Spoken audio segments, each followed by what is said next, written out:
Welcome to another episode of Demystifying Gay Porn. I am your host, IK Grande. And if you've watched porn in the past 12 years, I've definitely helped you get off. And so has my next guest, Ryan Powers. Ryan Powers is a sex worker and porn star who's been in the industry for how long now? I want to say 3 or 4 years. 3 or 4 years. Okay, so you're relatively a newbie, right? Yeah, kind of fresh. But you've worked with a lot of people. Yes, I got really busy very quickly. Okay, cool. So when did you, what did you do first? Did you start in sex work or did you start in porn?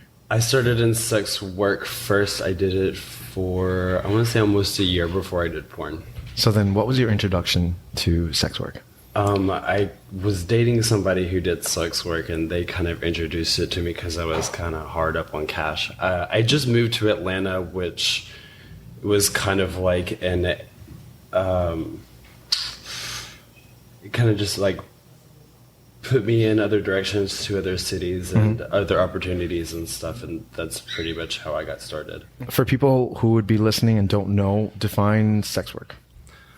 Sex work is usually like everything under the umbrella of working for sex, as far as like escorting. I would say like stripping gigs, like go-go gigs. Like I would even include porn in that too. Was it a natural transition for you from sex work into porn?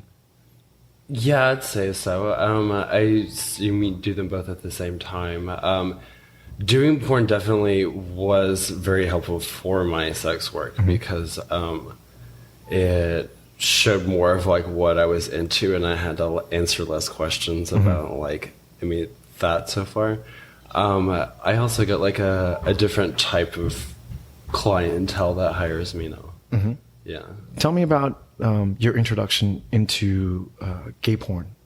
After sex work, what happened? You went to a studio, or how did you apply? What studio was your first? All that fun stuff. I think Natural Born Breeders was my first one, which was like also my first time trying Trimax, which was I don't like it. Yeah. I did a bunch for Guy Bun when I first went to San Francisco. Like I think probably 3 or 4 scenes while I was there visiting, and I'd say that's like my first, like when I really started enjoying it was working for them. What was your best studio experience so far in the time that you've been? Oh, that's so hard to say. Because you know, you've seen some shit. You've worked with a lot of different studios, a lot of different personalities, and all that fun stuff. Yeah, well, I actually really do like kind of enjoy when I am in gang scenes or like any kind of group scenes, just because I like options, I guess. Like I have ADD. I have to like, you know, go and move on, move on. Yeah. Okay. So, who has been your favorite studio to work with in the past 4 years? Right? 4 years? 4 years. Oh God, that's so hard. Probably Champ Robinson. I'm working for him today. Yeah. He's not here to hear that, but I'll make sure he gets that message. Maybe she'll hear it later. Yeah. What about what kind of studio? And I just want to preface this. When I ask these questions, they're not meant to be shady or anything. If studios do listen, when they do, it's more constructive criticism. I've had people that are models that have worked with studios and didn't have the best experience. Maybe they were just having an off day or all that. And yeah. So what has been a studio that you worked with that you were like, okay, well, this could have been done better? Or probably the first one I mentioned. My Guy first experience wasn't like super great. It was like, no, it was a condom porn actually. Okay. And like doing Trimax, I just wasn't into it. And I don't know. I think more importantly, first and foremost, that chemistry with the other actor or whatever is most important, because I mean you can't do anything without a good chemistry. I really like it when studio gives like more control to me of like, oh, we'll just let you guys go at it, or we'll let you guys pick up, or give like some kind of like, here's where we're gonna go, and not stop and start, not stop and start, not stop and start, because that gets really annoying. Yeah, and it kind of fucks up the flow. You got everything going, and then okay, we got to take pictures, or okay, we got to do this, or okay, we got to do that, you know? Yeah, it's exactly that. It's like, okay, well, you fucked so far for this position for 2.5 minutes. Like, let's get you like over here now. But then take complete like, longer breaks than it took to shoot it. Partner-wise, who's been one of your favorite tops in the industry to work with? My favorite top's probably Jack Dixon. We've only worked two. Well, he's really only topped me once, but it was great. Okay. Yeah. Yeah. What about bad experience with the top? Or bad experience? Your least favorite top? I don't remember their names. That's a good way to talk. Yeah. But it was somebody who did not do porn, and they kept like looking up at the person filming and asking questions during the scene. Huh. Like the whole time. Okay. And then just kind of wiggled on top of me for a little bit. And I didn't know how to react to it. Okay. I can see how that experience sucks. Yeah. What about bottom? Because you're a verse. You're like a true verse. You're a top and you're a bottom, and you do them both well. I do. Lately, I've been way more of a top, though. Okay. Yeah. What, so in that case, who's been your favorite bottom in your time in the industry so far? My favorite. I know there's a lot, but if you can think, there's so many, like literally everybody's a bottom. But if you can think like off the top of your head of one person that you're like, wow, man, that was a great scene. I've actually worked mostly with Cody Winters, and I like actually working with him a lot. Yeah. He usually ends up getting DP'd, which is like one of my favorite things to do. Okay. Yeah. Yeah. Least favorite experience with the bottom on set? That can be any number. I'd say it's like almost worse, like when a bottom isn't relaxed enough and you can't manage to get inside of them, or I think that's worse than like having a mess happen. You're right, because then you kind of lose your boner, and and it's painful. Yeah. Like trying to jam something on somebody. It's just like, just breathe, like take a deep breath, relax, do your job. Yeah. Be a good boy. Yeah. Be a good bottom. What you're on Just for Fans or OnlyFans, or? I'm on both. I haven't been posting a lot on OnlyFans because it's been kind of glitchy lately. I have a mini vids as well, but every time I've tried to upload it, it doesn't happen. It doesn't work. So yeah, mostly Just for Fans. Okay. What is it like now being a performer, but also a producer, because you produce your own stuff? It's a lot nicer being in control of like, getting to work whenever you want, and like, I mean, I like being filmed when I have sex. Like, most of the sex I have is filmed or some kind of transaction. I don't know, like, it's really nice, like, having some creative control as well, of like knowing exactly what you want shot and shooting it that way if you're able to accomplish it. I've been shooting with my iPad and my phone at the same time, and that's been a lot of fun, having a bigger screen to watch yourself on. Yeah. You grew up where? I'm from Chattanooga. Really? Yeah. Okay. What was it like growing up there? And kind of shit. Yeah. It's not fun. Were you out young? Were you? I was out. I came out as bi. I mean, everybody does. Yeah, I know. At like 16. I came out as gay at 18, but I didn't have any problems with like students in school or anything like that. It was always like teachers or like other parents that were kind of awful or whatever. But yeah, I moved to Atlanta for 3 years before I moved to New York, so like 5 years ago. That was kind of nice. I've been a little bit all over the place, honestly. What's been your favorite place? New York. New York? Yeah, New York, hands down. When I'm gone from it, I always look forward to going back. Yeah? Yeah. I feel the same way. Yeah. I have a love-hate relationship with New York.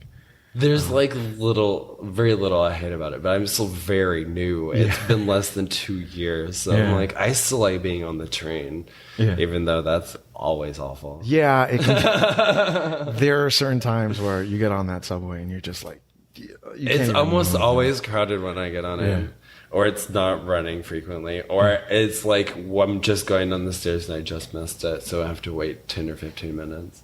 What was your introduction, maybe in like adolescence or stuff, to like porn, and what kind of?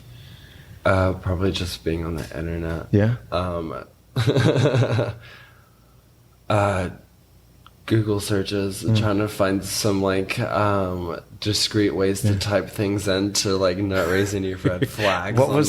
I'm curious, do you remember your first Google search? I don't remember any of them. No? I've watched so much porn, it's like, and I have like no memory left. What interests did you start with? Do you remember that? And did they evolve? My interest probably started definitely watching threesomes. Okay.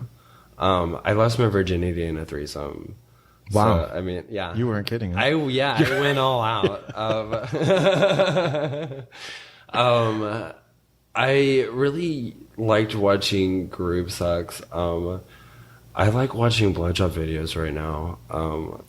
But more often than not, like, I really like searching up double penetration. Okay. I probably watch more straight porn than I do gay porn. Me too. I'm right there with you. Why do the same people I know? Well, wait. Why do you think that is? Because I know, like, and I've said it on the podcast. Honestly, before. I think it's because a lot like that. I find straight porn is usually in better quality. Yes, I kind of. Well, the guys are so different from the time that the guys are completely aren't different. they hot? And it's like it's not even that. A lot of them are even more attractive, or it's like, because a lot of them have completely shaved bodies. Yeah. Which I'm not. I mean, it's not that I'm not into it, but it's not something I usually go for in a guy.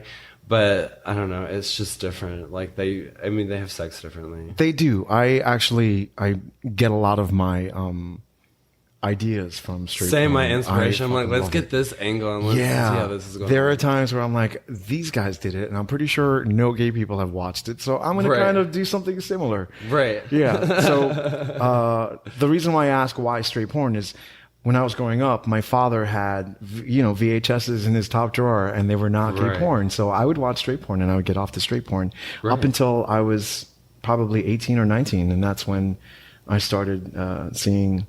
Well, I think at first it was like magazines like HX and stuff. You remember in the back when they would have like all that, like the classifieds, and I'd be like, wow, this guy's got a boner, and I'd be like, ugh.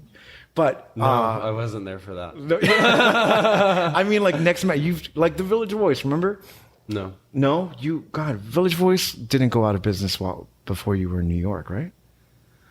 I'm talking about like the classified ads in the back, like, because the Village Voice was like a reputable thing, and then all of a sudden in the back it was like dirty as fuck. And I don't think I've ever looked at them. Yeah. It's that, well, it was I slim know pickings. what they are, but yeah. Yeah, it was slim pickings for me at I that remember time. Craigslist. I remember there were GIFs that I saw, and I'm talking like 99, because I just turned 39, so this was this was like right at the beginning of the internet and shit. Yeah. So it was very interesting, and one of the first studios I found was Bellamy.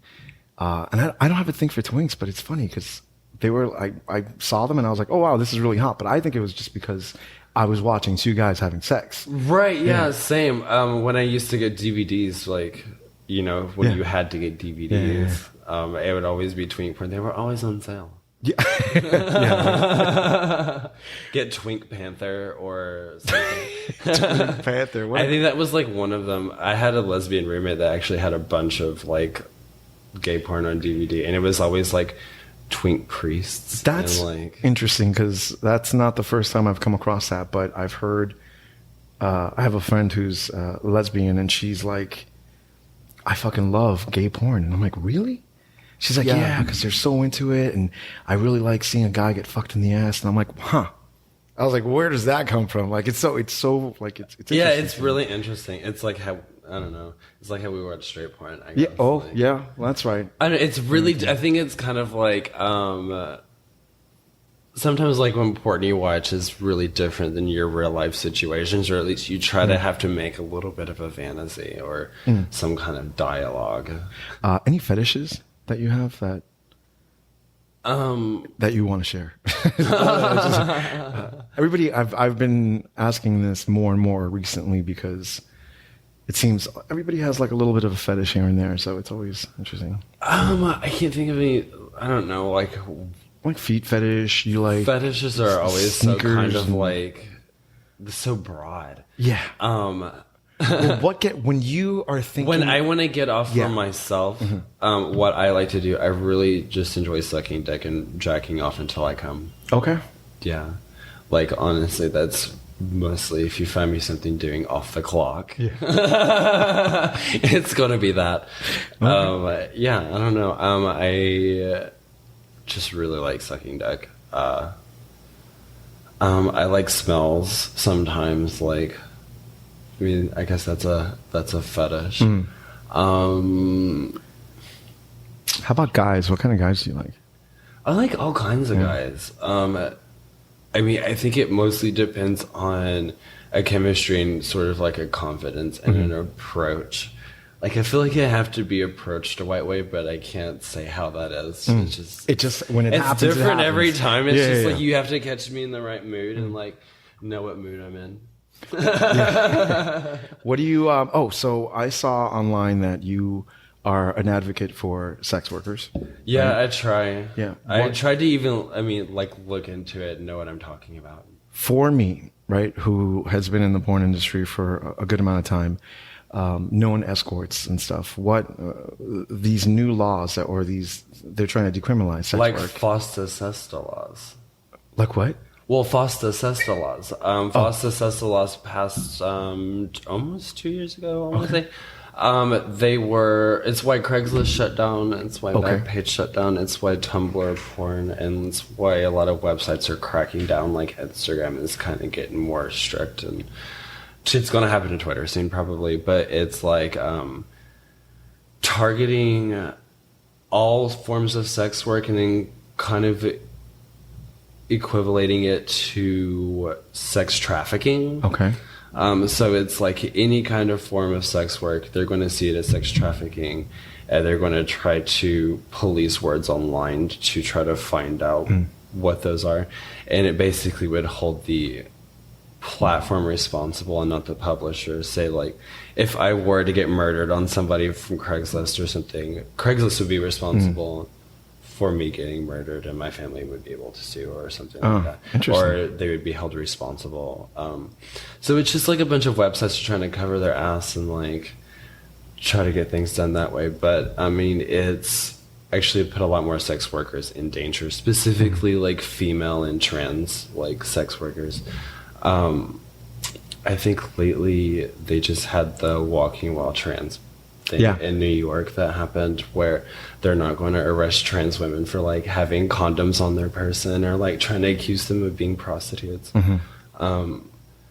But yeah, it gets really difficult. It's making it harder for actually victims of sex trafficking to get helped, or like the help that they need, because it's going more underground and you can't do anything about it. I mean, there's been movement, positive movement for this, right? Because I think I saw one of your retweets for Kamala Harris. Don't listen to Kamala Harris. Yeah. She's full of shit. What was that? What was? Okay, so she's a trap. Okay, so she's supporting the Nordic model of decriminalization, which is where it would basically, you would be able to be a sex worker, but you wouldn't be able to hire one. So it would still be illegal for you to be like a John or client, whatever you want to say it. But it would also, like, I mean, they just did it in Ireland, and it's making it where they're arresting people that are either living together that are sex workers, or working together, or helping each other screen clients. And they're seeing that as like, oh, you're running a brothel, or you're doing this, or that. So it's basically kind of like a way to surface up sex workers to try to find a way to target them. And yeah, I don't trust her. Okay. She actually, I think, turned down a bill in California that would have made it legal for like decriminalized for sex workers in San Francisco, and she turned it down. So out of all the candidates that are out there now, there's two other candidates that are supporting decriminalization of sex work, which are Cory Booker and Tulsi Gabbard. Mm-hmm. I really kind of secretly want to support Elizabeth Warren, but she does have a bill that's going to prevent sex works from banking, mm-hmm. which is kind of I'm guessing kind of equivalent sex work and human trafficking, because it's like human traffickers, they can't use banking or whatever, mm-hmm. but they're trying to, I guess break down and crack down on that. And I heard that she changed her mind from a few people, but I've yet to read anything on it. I think Bill de Blasio, which who the fuck cares about him, is the only one who says that we should fully decriminalize sex work. He's like pulling at nothing, unfortunately. He is pulling at nothing. People are taking him seriously sometimes, and it's like, I can't. What's really great is like I don't know what her stance is on sex work, but I have to take a side note and talk about how funny Marianne. Oh my gosh, I love that woman. She's so great. Yeah. And I think like ironic gay Twitter is going to get her elected, but I mean, I liked what she said. Like, I mean, pay attention to there's a health issue, but I mean, we're being poisoned by pesticides and GMOs and all that other stuff. But anyway, she's not important. Let's not give her any more attention. Just don't go for Joe Biden. He's full of shit too. He's full of shit too. Yeah. So, but wait, if that's the case, then how are we going to go? Where are we going to go? I don't know. I was really wanting to go for Tulsi Gabbard. Yeah. She does have a history of not liking gay people, which is like, I mean, she said that her being in the Senate has reflected otherwise. Mm-hmm. Being in the Army too. She said being in the Army, yeah, she's given great examples, and I like a lot of what she says. I do too, but I don't think that other people are going to go for her. I like her. I like Buttigieg. I like anybody. For me, honestly, if you're going to run for president, be commander in chief. Mm-hmm. I think that you should serve in the military. I think that should be a prerequisite. The only thing I don't like about Buttigieg is so far that I've not heard any actual plans from him. Yeah. Well, he kind of puts an opinion in, but as far as like coming up with like a concept of like an initiative, I heard he also got like a haircut or something. I think that was Beto O'Rourke, where he sat in that chair and he looked like a kid. Oh, they did that interview with him. He definitely didn't make it, did he? He was no, he's done. I think he's done. Yeah. Oh, good. There was like 3 that dropped out before too. Gillibrand dropped out, and a whole bunch of other people. Gillibrand dropped out? She dropped out right before they announced who was going to make it, so that it wouldn't be like, she. I almost remembered who she was. Yeah. Yeah, there was a lot of, I think, pork.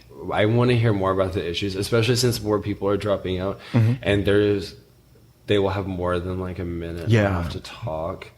This is part of what the podcast is about. Is we're not just people that work in porn. It totally includes it. I mean, sex has so much to do with politics. I mean, I could tell you horror stories about like my dealings with even like my HIV medications mm-hmm. and stuff. Like that's like also like another reason like I want to pay attention. Like who's going to like care about like those issues mm-hmm. as well. Mm-hmm. I mean, it's like you live in New York and you have access to a lot of healthcare and expanded Medicaid for people who have HIV and who like Truvada and whatnot. And it's like really hard in other places like in Georgia and Tennessee, like other places that I've lived. Mm-hmm.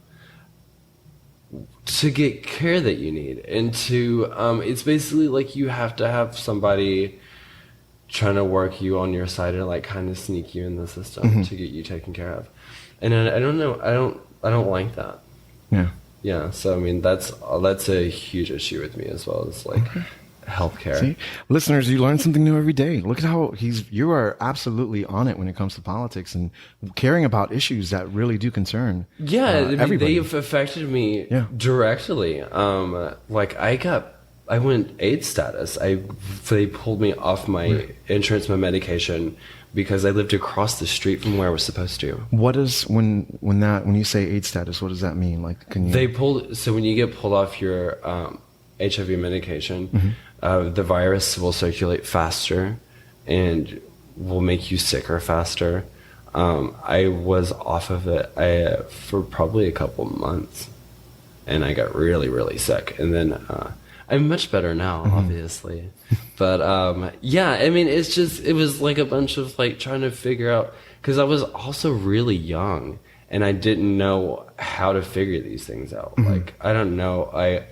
They're like, you have to go to a doctor that's 2 hours away. And I'm like, I'm in college. I have a full-time job with overtime. Like, how am I supposed to make this work without insurance? Like, I don't know how to do it.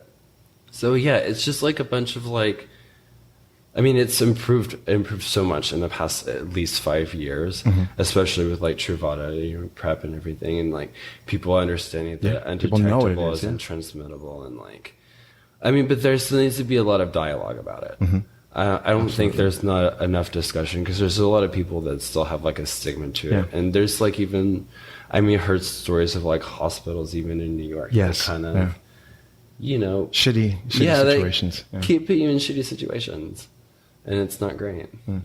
What do you have anything coming up that you want to promote? I know that you're selling natural enhancers, right? My tinctures, I've been working on those for a while. I actually have some that are been sitting for like 2 or 3 times the amount, so these are really strong when they happen. I do. I make tinctures with mostly horny goatweed, ashwagandha, nettles, tribulus. I usually flavor it up with something, because it's made with a really strong alcohol. I use 130 proof rum with it.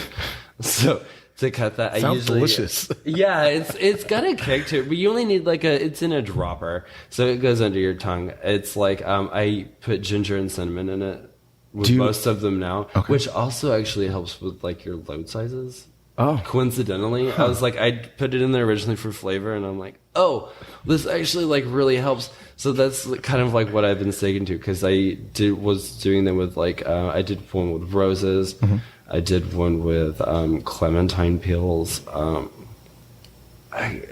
did one with weed at one point, which didn't really taste like it, but I mean, that's fine. So you're selling them too? I do sell them, yeah. How, if I wanted to look for them and I don't know how to get them, where would I go? So far, I've just been doing them on Twitter, because I don't make a lot at once, and they go really quickly when I post about them. Because it's a really long process of making them.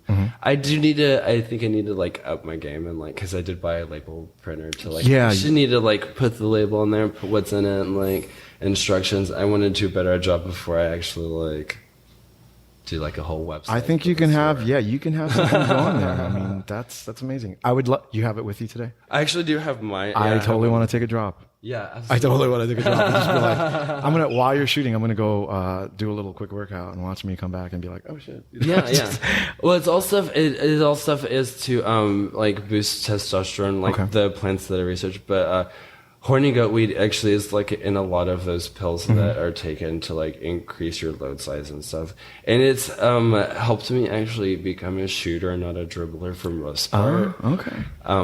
I come often though. So like I feel that when you get off like 4 or 5 times and nothing comes out anymore. In a day? Yeah, in a day. I don't know if I've done that. I do it all the time. I do it like every other day. Good for you. Yeah, but the most I've done is 3, I think. But the 4th or 5th time stuff still comes out, so that excites me.